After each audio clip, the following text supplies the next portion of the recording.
Hola, buenos días, buenas tardes. Mi nombre es María del Carmen Camargo, soy socióloga y magíster en Género, Sociedad y Políticas, egresada de la Facultad Latinoamericana de Ciencias Sociales, su sede de aquí, Argentina.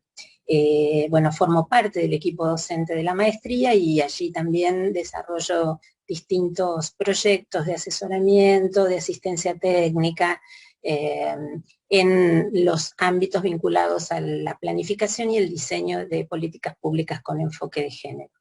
También soy docente en la especialización en género en Lanús y también formo parte del equipo docente de la Escuela de Gestión de Organizaciones de Salud, que depende de la Facultad de Ciencias Económicas de la Universidad Nacional de La Plata, así que es un gusto ser convocada nuevamente, digamos, por esta institución, bueno, en este caso por la Dirección de Género y Diversidad de la Prosecretaría de Derechos Humanos de la Universidad Nacional de La Plata, en el marco de esta iniciativa de formación vinculada a temas que no son convencionales o habituales al género, como puede ser el mundo de la energía y el cambio climático. De manera tal que es muy interesante, digamos, que se comience a trabajar sobre esta perspectiva en estos ámbitos, y la idea entonces de esta clase es poder hacer un recorrido breve, tendremos aproximadamente 30-40 minutos de clase en los cuales me voy a apoyar en una presentación, porque creo que eso lo hace como un poco más ameno para quienes están viendo y escuchando esta clase. Vamos a hacer un recorrido breve, digo, panorámico, digamos, sobre algunos de los temas que creo que son fundamentales para poder comprender, digamos, las interconexiones entre por qué es importante hablar de género en el campo de las políticas públicas, primero poniéndonos de acuerdo o tratando de, por lo menos yo, puntualizar desde qué encuadre conceptual abordo las cuestiones vinculadas al género, cómo se puede trabajar e incorporar el enfoque de género en las políticas públicas y poniendo el foco en la especificidad de los gobiernos locales, digamos, ¿no? Y de allí poder como reflexionar juntas y juntos acerca de la importancia de trabajar las políticas públicas locales con enfoque de género. Entonces, voy ahora a presentar.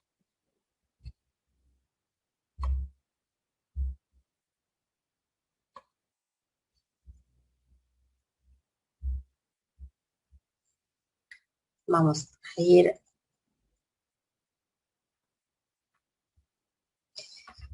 a nuestra primera lámina. Voy a agrandar un poquito la imagen para que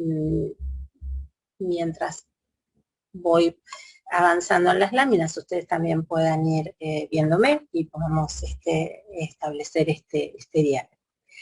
Bueno, entonces, esta clase 2, ¿no es cierto? Ustedes ya han iniciado este curso, ya han visto algunas cuestiones vinculadas a los marcos normativos, vinculados al género, y ahora vamos a adentrarnos un poquito más en ir, digamos, como profundizando en la noción de qué entendemos por enfoque, perspectiva de género y su vinculación con los gobiernos locales, como les decía en mi pequeña presentación e introducción. Por lo tanto, los contenidos específicos de esta clase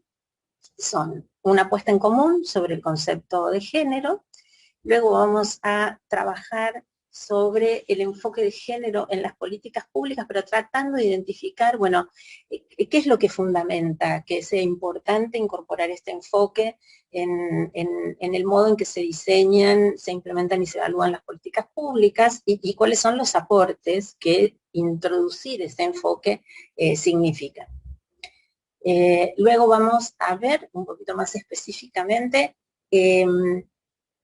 qué implica, digamos, diseñar e implementar políticas públicas con enfoque de género en los gobiernos locales, qué desafíos nos plantean, qué requerimientos son necesarios, digamos, para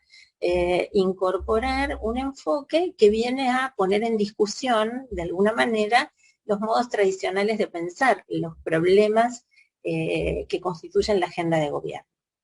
Y por último, vamos a trabajar hacia el final de la clase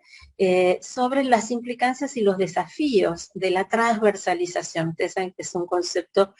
muy mencionado en el campo del género. Bueno, justamente la transversalización es el poder permear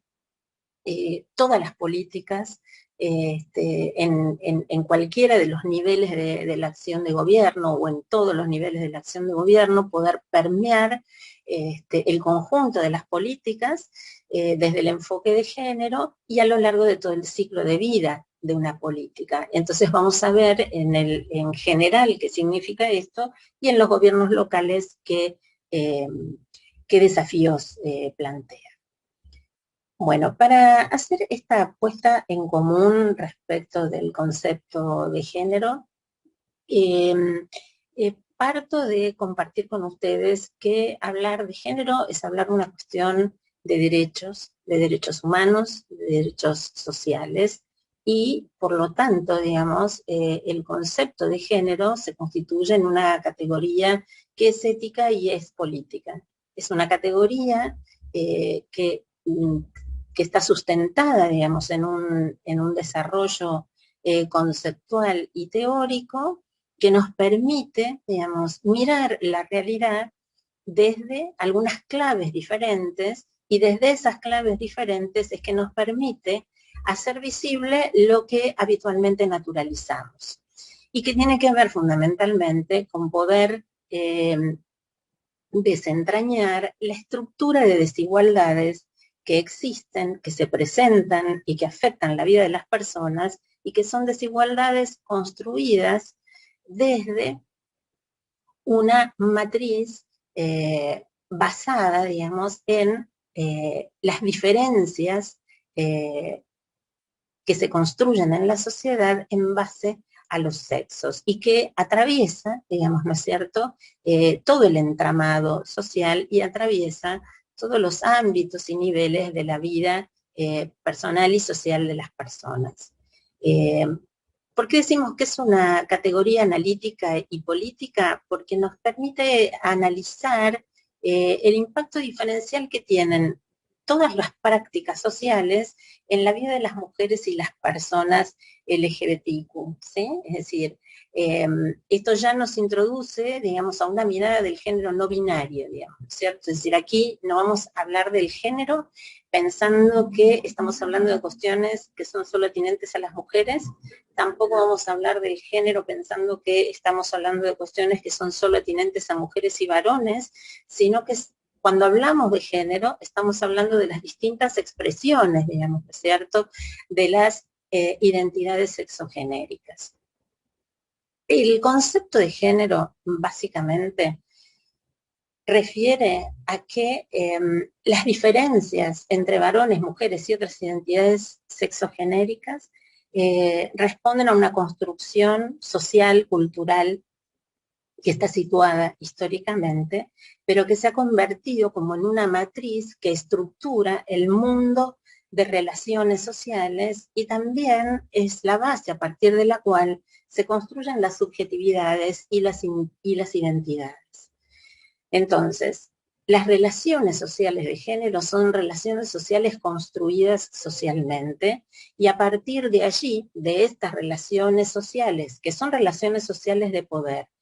que implican la construcción de un orden jerárquico, de valencias diferenciales, donde históricamente los atributos referidos a lo masculino han sido más valorados socialmente que todos aquellos atributos asociados o asignados, digamos, a lo femenino, empieza a marcar una asimetría en esas relaciones sociales de poder, en donde las mujeres, y hoy estamos en condiciones de decir las otras identidades sexogenéricas, se ven colocadas en una posición de desventaja. Esta matriz de diferenciación, de jerarquía, construye, digamos, un sistema de prácticas sociales que se va institucionalizando y que es lo que habitualmente se denomina como el patriarcado.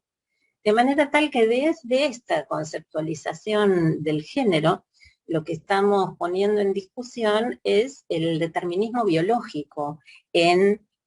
marcar estas diferencias entre varones y mujeres, y al poner en discusión el determinismo biológico, lo que estamos haciendo es una distinción y una diferenciación entre sexo y género. El género como lo construido socialmente y el sexo como algo que viene dado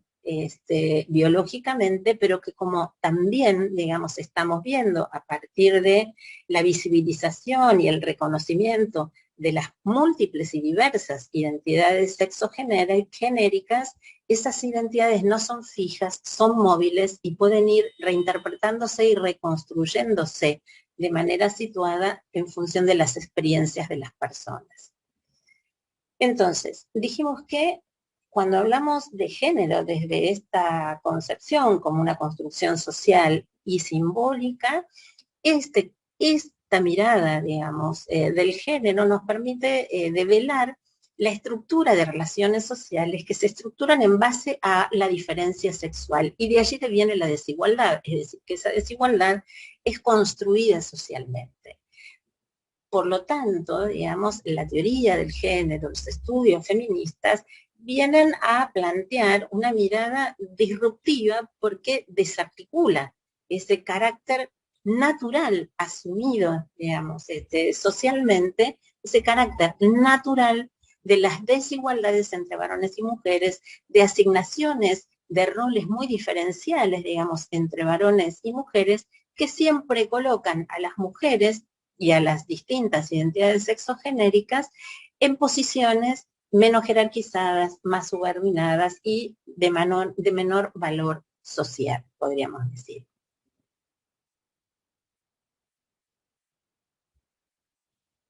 Cuando hablamos de género y del análisis de género, es muy difícil no hacer referencia, digamos, a la existencia de este sistema sexogénero. Cuando yo les digo un sistema de prácticas institucionalizadas, bueno, es un sistema sexogénero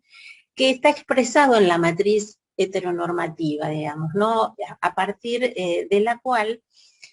en función de esas diferencias sexuales, se regulan las relaciones entre las personas, se establece un orden jerárquico que es prescriptivo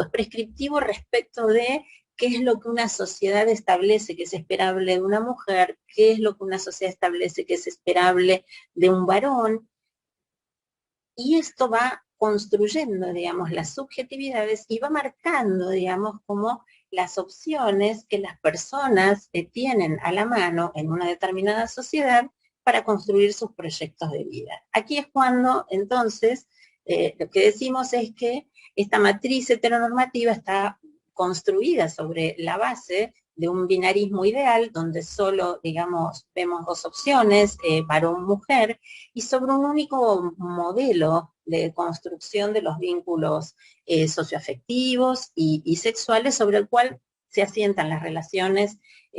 íntimas, familiares y sociales. Y esto deviene en la asignación de lo que seguramente muchas y muchos de ustedes han escuchado hablar, que son los roles preestablecidos de género y los estereotipos de género. Esos estereotipos de género que se construyen en el ámbito más básico de socialización, que es la familia, que es la comunidad más primaria, empiezan a estructurar también la vida social. Fundamentalmente, digamos, estos estereotipos de género se trasladan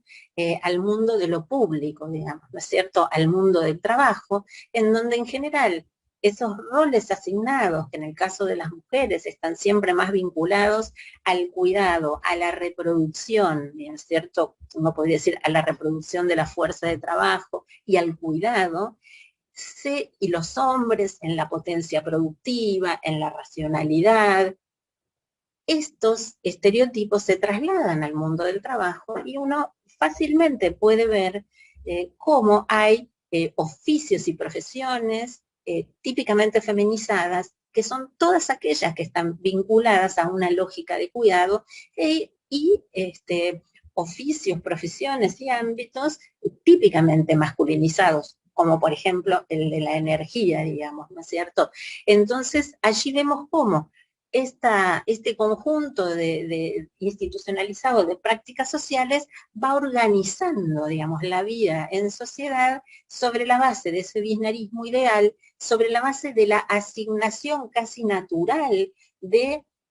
capacidades, potencialidades, digamos, en función de la diferencia sexual a varones, mujeres y a otras identidades sexogenéricas, y esto determina, digamos, ¿no es cierto?, las posibilidades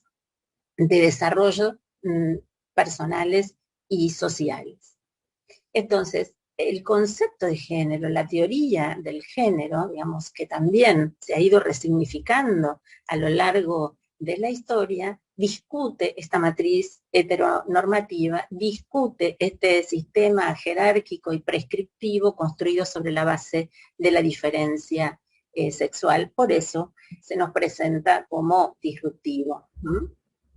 porque viene a desnaturalizar lo naturalizado, ¿sí? Entonces, el análisis de género que pone, digamos, ¿no es cierto?, la lupa sobre cómo las relaciones entre varones, mujeres y otras identidades sexogenéricas están construidas sobre la base de esta diferencia sexual, sobre la cual se construye a través de esos estereotipos unas estructuras fijas que devienen en situaciones de desventaja en las cuales se colocan las mujeres y las otras identidades sexogenéricas. El análisis de género viene a poner algunos criterios que nos permitan deconstruir esa mirada sobre el modo en que se estructuran las relaciones sociales. Y algo que es muy importante y que fue un aporte de los feminismos negros fundamentalmente en nuestra región, es el poder analizar junto con las discriminaciones y las desigualdades construidas en función de este sistema sexo-género, el conjunto de otras múltiples desigualdades y discriminaciones que van construyendo situaciones de mayor complejidad en términos de poder comprender, digamos, las experiencias singulares de mujeres, varones, de lesbianas, travestis, trans, no binarias en su experiencia de vida. Cómo operan, digamos, múltiples sistemas de discriminación de manera interconectada. Y ahí es cuando hablamos entonces del análisis interseccional de género, digamos, ¿no? Cómo podemos dar cuenta de esa mixtura que se genera a partir de transitar en la experiencia de construcción de subjetividades distintos sistemas de opresión o de discriminación. ¿Qué queremos decir con esto? Que seguramente no es igual la experiencia de ser mujer, de una mujer blanca, occidental, viviendo en un entorno urbano, con acceso, digamos, a la educación, que la de una mujer rural, indígena, pobre, o la de una mujer trans en situación de pobreza, que la situación de una mujer migrante, afrodescendiente, en situación de pobreza. Digamos, ese conjunto, digamos, de mecanismos de discriminación junto con la desigualdad entre los géneros hace que, digamos, tengamos que dar cuenta y tengamos que poner sobre la mesa un conjunto de diversas experiencias que son el resultado, digamos, ¿no es cierto?, de múltiples factores de discriminación. De esa manera es que podremos hacer análisis más comprensivos de la realidad y podremos tener muchos más elementos que nos permitan entender esas estructuras de discriminación y de desigualdad, y por lo tanto, si podemos conocerlas en esa complejidad, también podremos diseñar intervenciones que sean más eficaces para resolverlas, porque estarán comprendiendo esa matriz compleja, digamos, ¿no es cierto?, sobre la cual se asientan estas situaciones de desigualdad. Entonces, esta idea del enfoque interseccional de género es sustantiva para poder entender, comprender y actuar, digamos, sobre las situaciones complejas que se presentan en los municipios en los que ustedes interactúan y de esa manera poder dar respuestas y construir respuestas de política pública que realmente vayan a, digamos, operar sobre aquello que explica que la desigualdad exista. Bien, ¿dónde se expresa la desigualdad entre los géneros? Bueno, la desigualdad entre los géneros se produce en la familia, en la comunidad, en el Estado, en el mercado, y hay algunos ámbitos en los cuales esas desigualdades de género se expresan de manera más evidente. Bueno, la desigualdad socioeconómica y la persistencia de la pobreza, donde siempre los estudios indican que en esos contextos de pobreza las mujeres y los niños son más pobres aún, digamos, ¿cierto? No es igual la situación de una mujer jefa de hogar a cargo de sus hijos con más limitadas posibilidades, digamos, de proveerse un ingreso, la coloca en una situación más desventajosa en ese contexto de pobreza.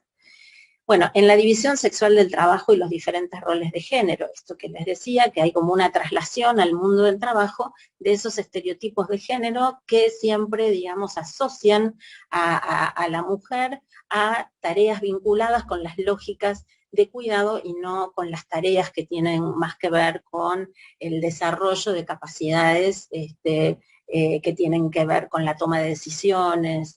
con el uso, digamos, de la racionalidad, digamos, para la toma de decisión. Los distintos usos del tiempo y la injusta organización social del cuidado, digamos, ustedes saben que allí hay una situación de desigualdad muy fuerte, digamos, donde en general la cantidad de horas que las mujeres destinan a las tareas de cuidado duplica y triplica la que los varones ocupan en su día a día, y esto nuevamente, digamos, es una rémora de una sociedad construida sobre la base de estos estereotipos de género donde la mujer está vinculada al ámbito de lo doméstico y el varón está vinculado al ámbito de la producción. Otro eje donde se expresa la discriminación es el acceso y control sobre los recursos, beneficios y servicios, digamos, ¿no? Es desigual el modo en que las mujeres y otras identidades sexogenéricas pueden acceder a la propiedad de la tierra, por ejemplo, o acceder al crédito. Tienen muchas más trabas y dificultades para poder hacerlo comparativamente con los varones. También en la participación de las mujeres en los ámbitos públicos y de toma de decisión, un indicador que en general es muy elocuente respecto de esto, es ver qué cantidad o qué proporción de mujeres llegan a ejercer cargos de alta dirección en las empresas privadas o en los gabinetes ministeriales o en, digamos, los escaños en el Congreso, para lo cual tuvo que haber leyes de cupo del 30, luego del 50%, que pudieran establecer ese piso de representación para acercarnos a una representación más equitativa y paritaria entre varones y mujeres, y ahora, en los últimos años, también de cupos vinculados a la población LGBTIQ.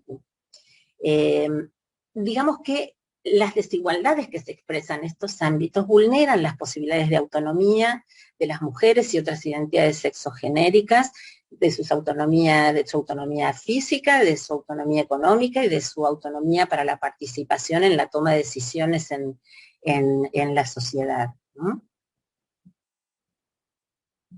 Bien, entonces, si asumimos que estas desigualdades son construidas socialmente, las políticas públicas pueden resolverlas. Es decir, aquello que es construido socialmente puede ser revertido desde la acción de la política pública, que es el elemento de transformación más fuerte que tenemos, digamos, para poder operar sobre esas realidades. Por lo tanto, hay razones fundadas para poder sostener la importancia de incorporar el enfoque de género en el diseño, en la ejecución y en la evaluación de las políticas públicas, porque esto nos permite afianzar un orden social más justo y diverso,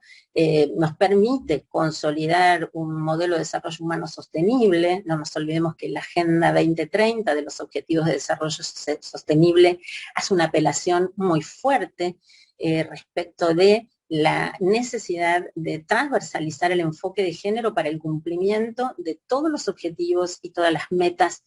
planteadas en esa Agenda 2030, y por lo tanto, digamos, si nos orienta o nos permite, digamos, acercarnos a construir un modelo de desarrollo humano sostenible, también nos permitirá reducir las inequidades de la pobreza. Bueno, como decía antes, la política pública es como una herramienta de transformación, o por lo menos así yo la pienso, es la herramienta de transformación potente que desde los gobiernos nacionales, provinciales, locales, se tiene a la mano para poder operar sobre las situaciones de inequidad y de desigualdad. Para esto, digamos, y para estar convencidos de que esto es así, hay un principio básico anterior, previo, que es que la idea y la noción de la igualdad tiene que ser el eje estructurante de una agenda de gobierno, ¿sí? Si la igualdad es el eje estructurante de la agenda de gobierno, difícilmente no podamos no pensar en términos de igualdad entre los géneros. Entonces, las políticas públicas son las respuestas que los gobiernos dan frente a los problemas que la sociedad expresa y demanda. Son el conjunto de decisiones, digamos, que se toman para poder ya sea legislar, como intervenir directamente sobre situaciones que afectan a las personas en determinadas sociedades y comunidades. También O'Donnell nos dice, bueno, las políticas públicas son las acciones y las omisiones, ¿no es cierto?, de los gobiernos. También todo aquello que no se hace habla, digamos, ¿no es cierto?, de la política pública, de sus orientaciones, de sus objetivos. Pero lo cierto es que las políticas públicas no son solo un discurso comprensivo sobre la realidad y propositivo sobre la realidad, sino que son acción, son intervención, digamos, ¿no es cierto?, sobre esas realidades. Y por supuesto esas políticas públicas también están construidas desde supuestos de cómo creemos que el mundo funciona. Por eso, digamos, es importante atravesar los modos en que las políticas son pensadas, atravesarlas desde el enfoque de género para hacer visible aquello que naturalizamos y que entonces no se expresa en la política pública, de modo tal de que esa política pública pueda, digamos, estar operando sobre las causas que estructuran las desigualdades de género. Es decir, que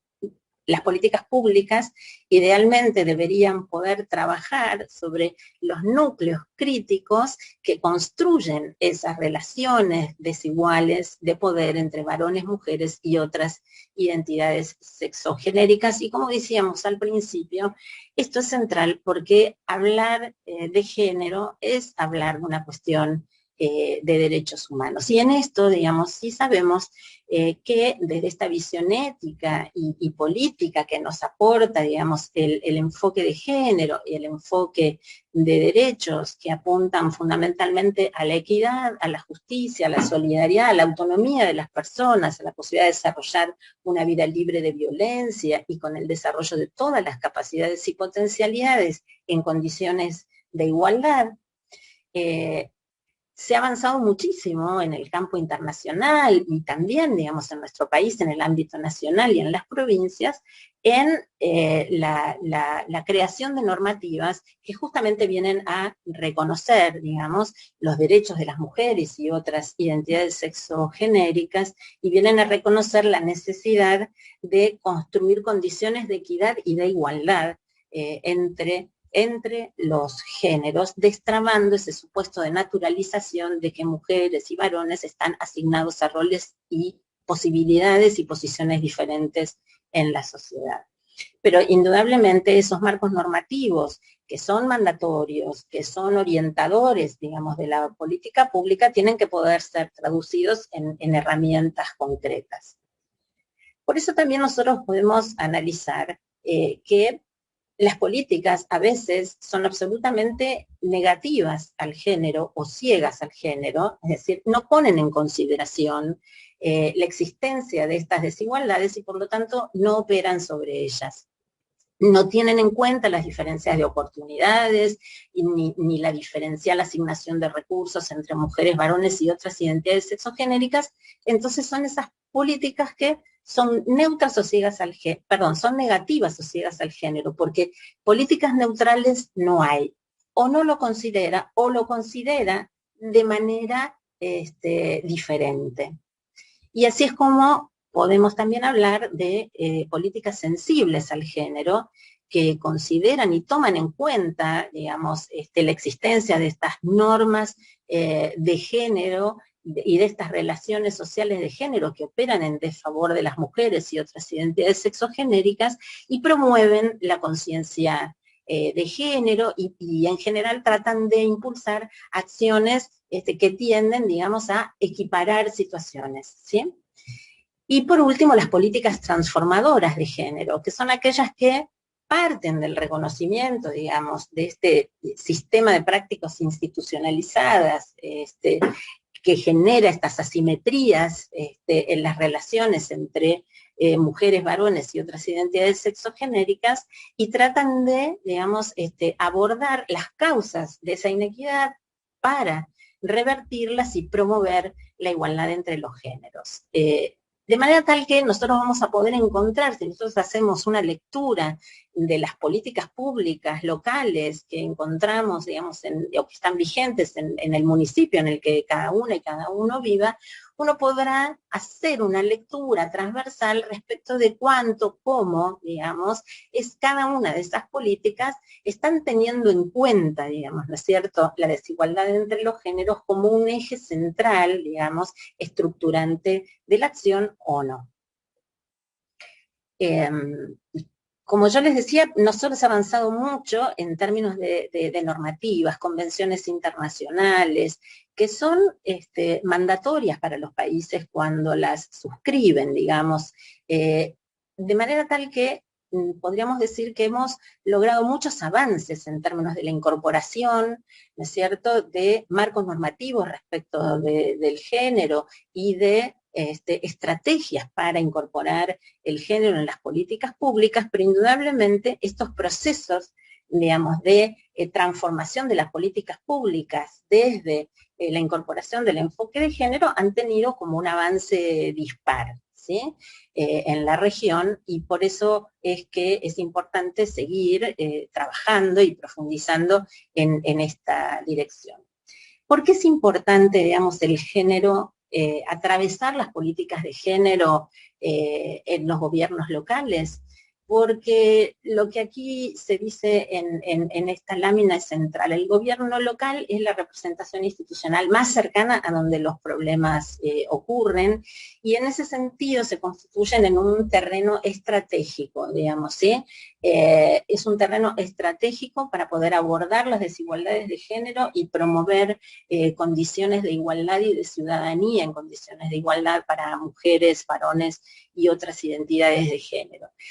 Por lo general, digamos, los municipios han sido traccionados en esta idea de incorporar la perspectiva de género en sus políticas, en lo que aquí se denomina como el mainstreaming de abajo hacia arriba, es decir, los gobiernos nacionales impulsan esto y esto va permeando a los gobiernos subnacionales y a los gobiernos municipales. Una expresión muy clara de esto es que seguramente ustedes podrán ver en sus municipios que se han creado oficinas de género con distinto grado de institucionalidad, secretarías, comisiones, oficinas, áreas, departamentos. Esto ya, digamos, pone en evidencia, digamos, y es un gesto político importante en términos de reconocer, digamos, el enfoque de género y el abordaje de las desigualdades de género como un eje estructurante de la agenda de gobierno. Y también, por supuesto, se han dado pasos importantes en la construcción de políticas de género, desde políticas afirmativas que intentan como compensar inequidades, a planes de igualdad de oportunidades de género que tratan de trabajar sobre todos los aspectos vinculados, ¿no es cierto?, a las desigualdades entre los géneros. Pero como decía, estos avances han sido desparejos, desiguales, avances al fin, pero que todavía hay que fortalecer, porque incorporar el enfoque de género en las políticas públicas supone un conjunto de desafíos y de dilemas, digamos, ¿no? Desafía los modos de diseñar, ejecutar y evaluar las políticas porque requiere que pensemos desde estas nuevas categorías. Por lo tanto, vamos a necesitar desarrollar capacidades de diagnóstico desde el enfoque de género, digamos, ¿no? Tener recursos humanos capacitados para poder hacer análisis de género y hacer análisis interseccional de género para poder entender la complejidad de las desigualdades. Hacer mucha tarea de sensibilización entre el funcionariado para que se entienda, digamos, la ventaja y la potencialidad de incorporar el enfoque de género en el conjunto de las políticas, no solo en aquellas que son como más convencionales al género, como podría ser la salud, la educación, sino otras que todavía no han sido tocadas, digamos, por esta perspectiva, como pueden ser las políticas energéticas, las políticas de cambio climático, las políticas de transporte. Es decir, que incorporar el enfoque de género, transversalizar el enfoque de género en el gobierno local implica que todas las políticas públicas sean pensadas desde el enfoque de género y que ese enfoque, digamos, vaya atravesando todos los momentos del ciclo de vida de una política pública, ¿sí? Desde su diseño, el planteamiento y comprensión del problema, desde la selección de las alternativas de acción, desde la puesta en acción, digamos, de esos formatos programáticos que intentan dar respuesta a esos problemas analizados y desde la evaluación, indudablemente. Yo les decía antes que incorporar el enfoque de género en las políticas públicas puede ser disruptivo, y es disruptivo porque no es posible incorporar el enfoque de género sin que nada cambie en las instituciones, ¿sí? Incorporar el enfoque de género en el diseño de las políticas implica tener que conocer y reconocer no solo otras categorías conceptuales, sino otras herramientas, trabajar con modelos de planificación más flexibles y abiertos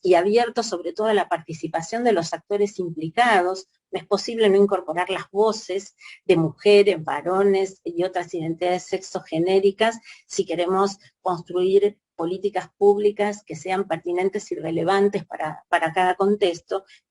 y también hay que poder trabajar con las resistencias que en los propios equipos, por prejuicio, por desconocimiento, se presentan a la hora de trabajar, digamos, sobre el enfoque de género. Bueno, esta lámina creo que ya me adelanté yo en mi exposición diciendo que las políticas de género podían asumir distintos formatos, ¿no es cierto?, desde las acciones afirmativas, que son más bien compensatorias, hasta los planes de igualdad de oportunidades. Y para ir terminando, digamos, tiene que quedarnos claro que transversalizar el enfoque de género en las políticas públicas en los gobiernos locales implica trabajar, digamos, en los fundamentos cognitivos de las políticas, es decir, en las premisas desde las cuales nos planteamos el abordaje de los problemas sociales. También implica interpelar a las prácticas y las herramientas de planificación con las cuales, digamos, le damos forma a esas políticas, y trabajar sobre las culturas institucionales, porque muchas veces las resistencias para que esto no ocurra están en las culturas institucionales, que deben ser sensibilizadas respecto de que estas desigualdades de género habitan los espacios que nosotros habitamos, aunque de tan naturalizados ni siquiera los estamos pudiendo mirar. Y estos nuevos lentes de género nos permiten visibilizar esto y a partir de ello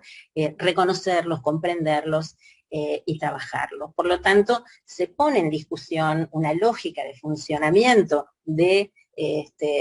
de las organizaciones que estructuran, digamos, ¿cierto?, la gestión del gobierno local, de manera tal que entonces la transversalización de género implica una mirada hacia adentro y una mirada hacia afuera, una mirada hacia adentro respecto de cómo la institución reproduce desigualdades de género en función de estereotipos y roles de género, y de cómo la política pública está abordando, comprendiendo o no, digamos, estas desigualdades de género intersectadas con otros múltiples factores de discriminación. Para que la política pública pueda ser reorientada desde el enfoque de género, hay algo que es fundamental, que no solo es el convencimiento ético y político del valor que aporta, sino también construir información desagregada, al menos según sexo. Si no tenemos información, no podemos visibilizar esas estructuras de desigualdad.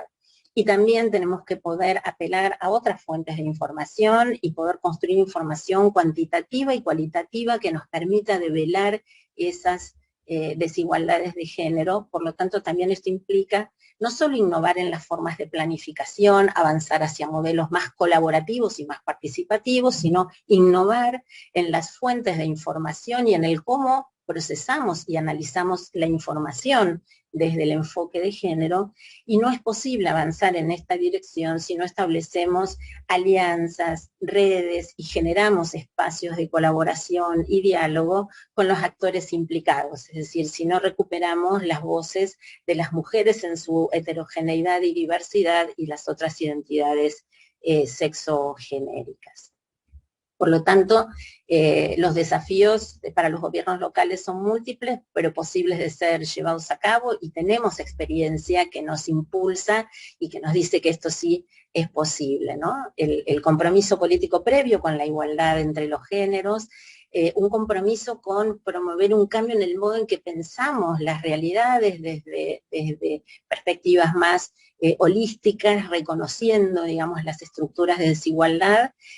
promoviendo sistemáticamente el enfoque, la incorporación del enfoque de género en las agendas públicas locales, y promoviendo el diálogo y la construcción conjunta de los problemas públicos de género. Bueno, espero que esta breve clase les haya resultado interesante, que hayan quedado entusiasmados y entusiasmadas para seguir profundizando. Me despido, mucha suerte y a disposición de ustedes.